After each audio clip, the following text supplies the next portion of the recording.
Yeah, yeah. The world is so small till it ain't. Yeah, I'm building up a wall till it break. Welcome to Music and More. My name is Chimereze Henry Ahunaya. I know you have seen me in other programs, but this is the first of this program, Music and More, where we give you what's trending within the music and entertainment scene here in Canada, Toronto, Ontario.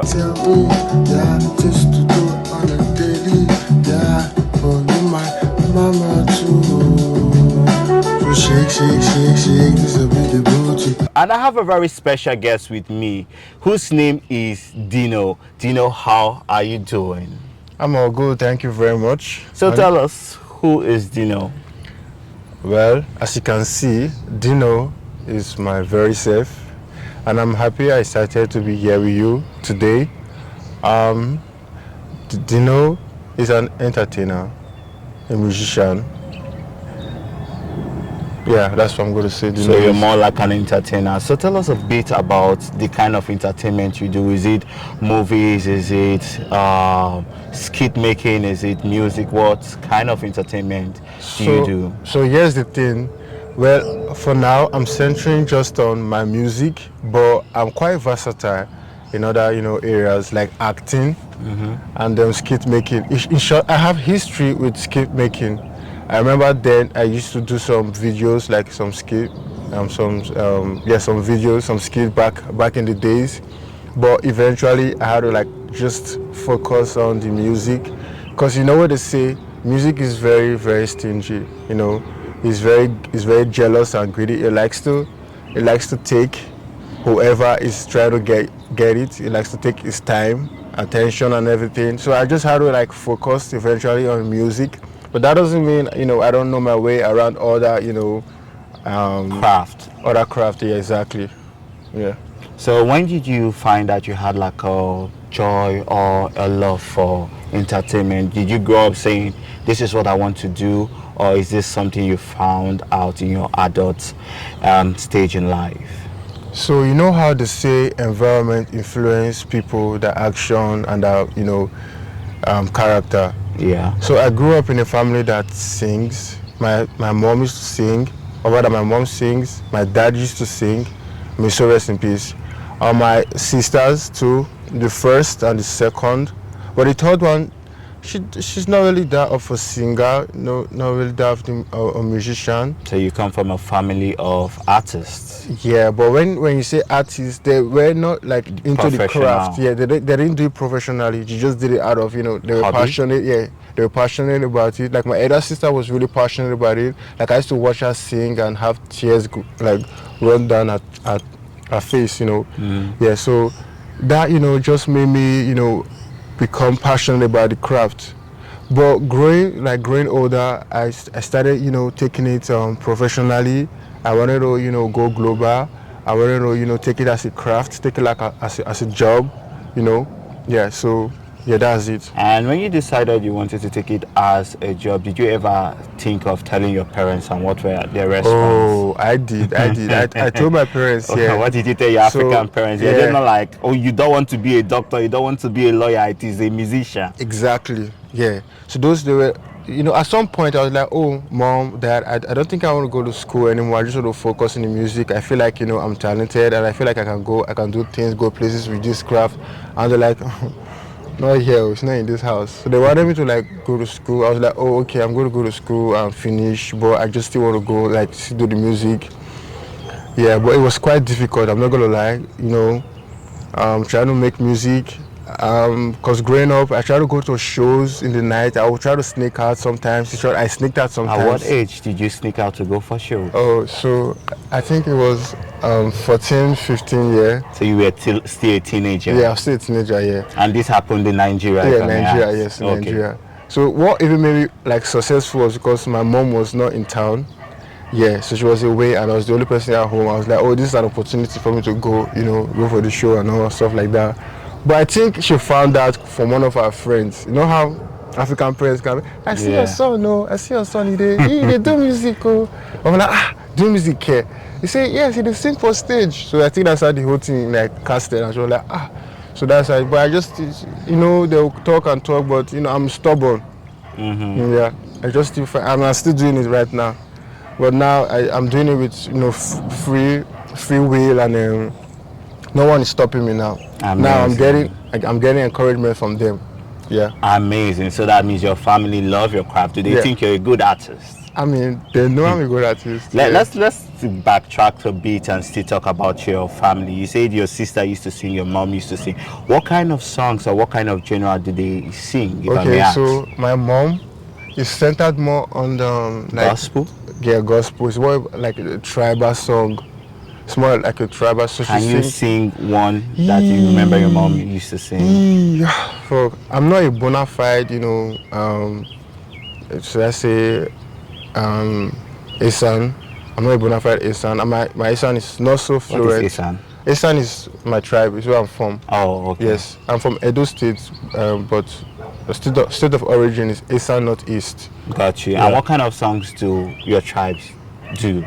So yeah, we sing like gospel songs too. No, but culturally, I mean, like. Yeah, that's what I'm saying. Okay. It's more like we're praising God still. I know, like for me, I'm from the Igbo tribe, and we sing more of Igbo high life. We sing maybe Aria or Gene and high life. So that's why I'm asking. Okay, you mean more like the genre? Yes, the genre of the songs.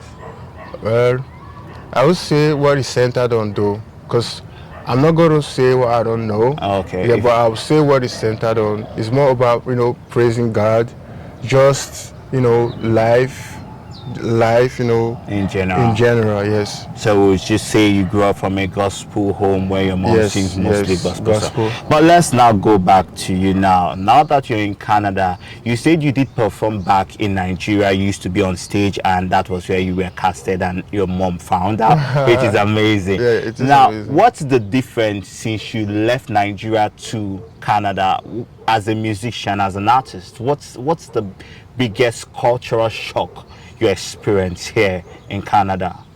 Cultural like what's shock. The difference, like being an artist in Nigeria and being an artist here? Well, I'm going to say the major, like the conspicuous, difference is the opportunity here. There are no opportunities here? There is a whole lot of opportunity here, like it's wider, like, just as the races here is like the diversity here is exactly. You mean okay? You mean the race here is diverse? Yes. I thought you said the racism here is diverse. No. Okay. The race here is diverse. Got you. So there are a lot of opportunities. Yeah, that's what I've personally. You really think there are a lot of opportunities here? Yes. Can you elaborate? What kind of opportunities? Where for starters, it's easier here to be who you want to be. Without a whole lot of condemnation. But won't you feel like in Nigeria you had more brands supporting musicians, you had more labels supporting music? Afrobeat is now one of the biggest genre in the whole world, and we see like brand labels like Sony and the rest of them, even Marvin Records, and hardly do we have any record labels here in Canada. As big as Canada is, what record label do you know? So that's the thing. It's more about, like I said, the opportunity here. Like there are people who are ready to work with you here. There are people. As in the artist? Yes, the artist. Okay. Yeah, so necessarily being in a record label does not make your fame definite. It's not a certain thing that, oh, this artist is, is this, is that. Yeah, so being in a record labels are good, yes, and all, but that's not a certainty of the. Won't you say that you are struggling making music by yourself, using your personal funding to fund your music, unlike in a situation where you have like brands and labels that are really to pay you? You don't need to worry about your basic necessity. You could just focus more on your craft. Yeah, so like what you said earlier, how Afrobeat has, got international. So it necessarily music travels. If you as an individual, as an artist, I can make music here and then send over to whoever I want it to go to in any part of the world. So it necessarily don't mean it has to be back home, and that the opportunity or the assist, the support has to be from back home. No, yeah. So personally, like I said, I mean, these few times, like I had, okay, let's say, that I was opportune to perform with on stage with Johnny Drille. Johnny Drille was here last month.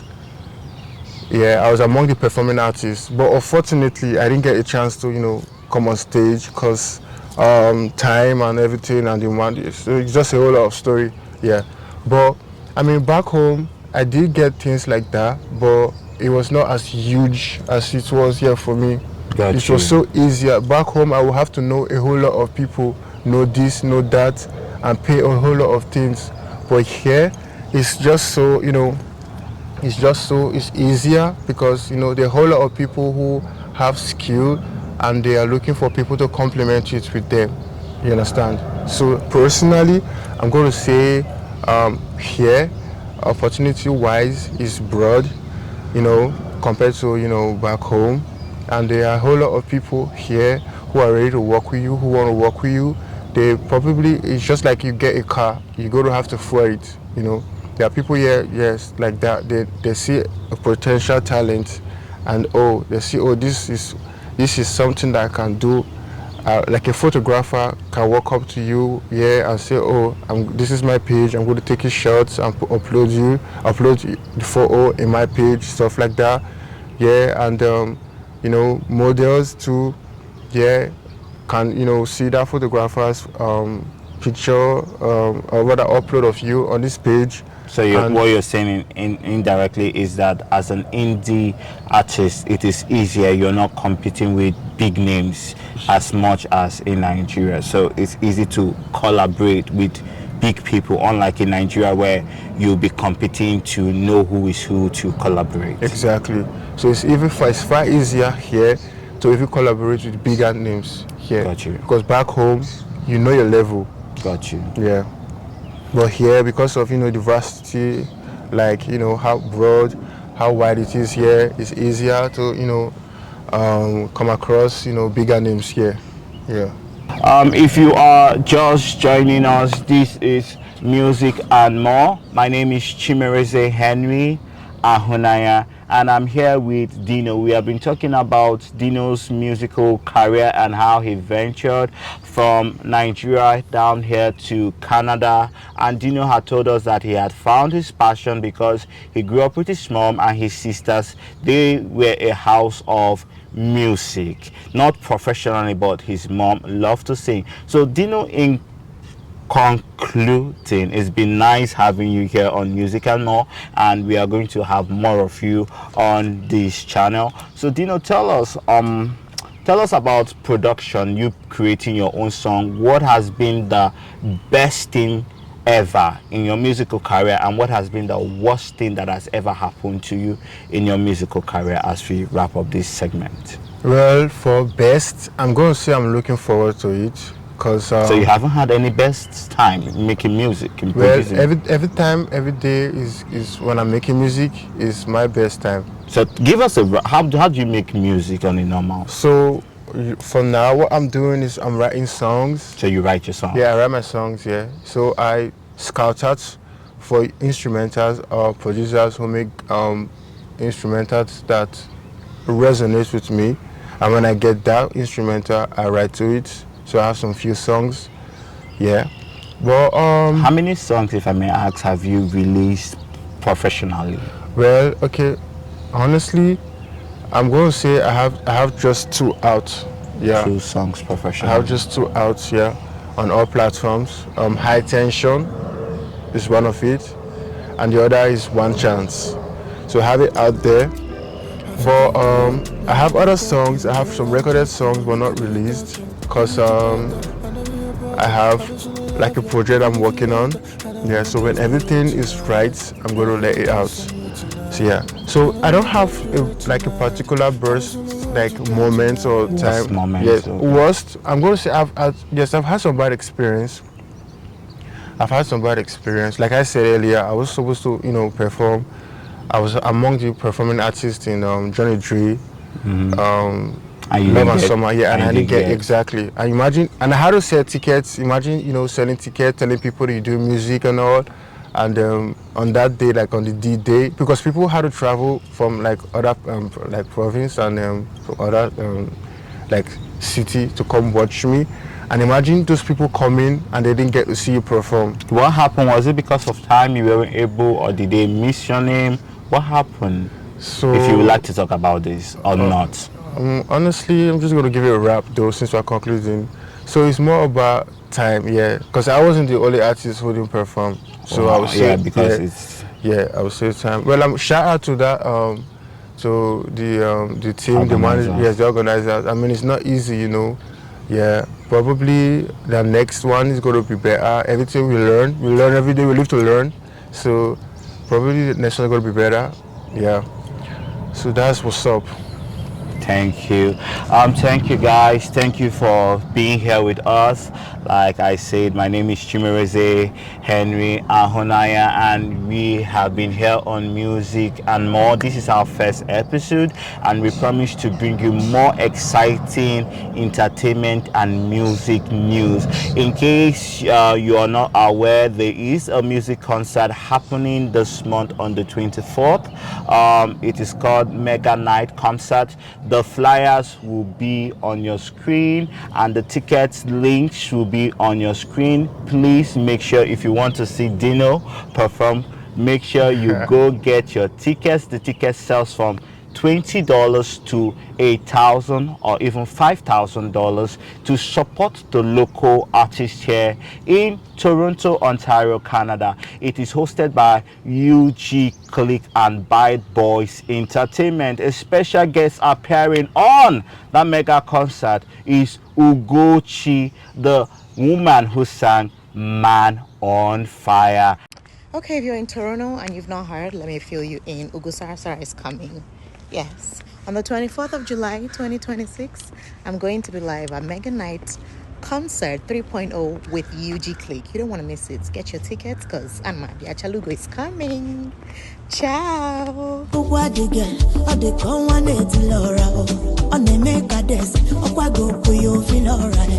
And I will also be there too, making a guest appearance. So make sure you grab your tickets now. The links are showing on your TV screen. And my name remains Chimereze Henry Ahonaya, and this has been a wonderful episode with DENO. Stay tuned, like, subscribe and comment. I would like to hear your feedback on this. And if you're an artist, our emails will be shown right there, right to us, and we'd like to have you too on our channel. God bless you. Peace out. Yeah. The world is so small till it ain't. Yeah. I'm building up a wall till it break.